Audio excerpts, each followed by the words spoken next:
Hello guys, പുതിയൊരു വീഡിയോയിലേക്ക് അപ്പോൾ ഇന്നത്തെ വീഡിയോ എന്ന് വെച്ചാൽ ഗൈസ് കേരള ബ്ലാസ്റ്റേഴ്സ് ഒരു ഗോളിയെ സൈൻ ചെയ്തിട്ടുണ്ട്. അത് ഒഫീഷ്യലായിട്ട് തന്നെ കേരള ബ്ലാസ്റ്റേഴ്സ് ഇപ്പം പുറത്തോട്ട് കിട്ടുന്നുണ്ട്.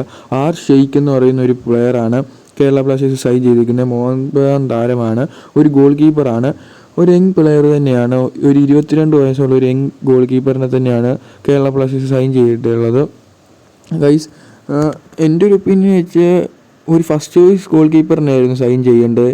ഇതിപ്പം യങ് ഗോൾ കീപ്പറുമാണ്.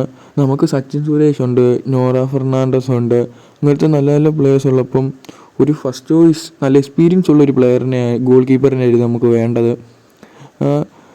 ഈ ഗോൾ കീപ്പറാണ് ഒരു ISL മാച്ച് മാത്രമേ കളിച്ചിട്ടുള്ളൂ. മോഹൻബഗാന് വേണ്ടി ഒറ്റ ഒരു ISL മാച്ചേ കളിച്ചിട്ടുള്ളൂ. ഇപ്പം കേരള ബ്ലാസ്റ്റേഴ്സ് നോക്കുന്നതെന്ന് വെച്ചാൽ യങ് ഗോൾ കീപ്പേഴ്സിനെ കൊണ്ടുവന്നിട്ട് ടാലൻറ്റ് വളർത്തിയെടുക്കാൻ വേണ്ടിയായിരിക്കും. പക്ഷേ നമുക്കൊരു കപ്പ് പോലും ഇല്ല സീസണിൽ. ഒരു നല്ല ഗോൾ കീപ്പറിനെ ഫസ്റ്റ് ചോയ്സ് മേടിച്ചിട്ടേ കാര്യമുള്ളൂ.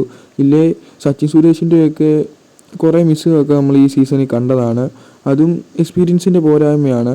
അതുകൊണ്ട് ഒരു ഫസ്റ്റ് ചോയ്സ് ഗോൾ കീപ്പറിനെ സൈൻ ചെയ്യുന്നതായിരുന്നു നല്ലൊരു എക്സ്പീരിയൻസ്. ഇനിയും കേരള ബ്ലാസ്റ്റേഴ്സ് സൈൻ ചെയ്യുമെന്നും അറിയത്തില്ല. എൻ്റെ ടാലൻറ്റിനെ വളർത്തിയെടുക്കാനാന്ന് പറഞ്ഞ് ഇങ്ങനെ മേടിക്കും. എന്നിട്ട് നല്ലൊരു ഗോൾ കീപ്പർ ആകുമ്പോഴത്തേനും നല്ല പൈസയ്ക്ക് വിൽക്കും. അത് വേറെ കാര്യം മാനേജ്മെൻറ്റിൻ്റെ. ഇതൊരു മികച്ച തീരുമാനമാണോ എന്ന് ചോദിച്ചാൽ പറയാൻ പറ്റത്തില്ല. പിന്നെ യങ് ടാലൻറ്റിനെ വളർത്തിയെടുക്കാനാണേലും ഒരു എക്സ്പീരിയൻസ് ഗോൾ കീപ്പർ മതിയായിരുന്നു. ഇനി മേടിക്കുമെന്നും അറിയത്തില്ല. അപ്പോൾ നിങ്ങളുടെ അഭിപ്രായം എന്തായാലും ഒന്ന് താഴെ കമൻറ്റ് ചെയ്യണേ.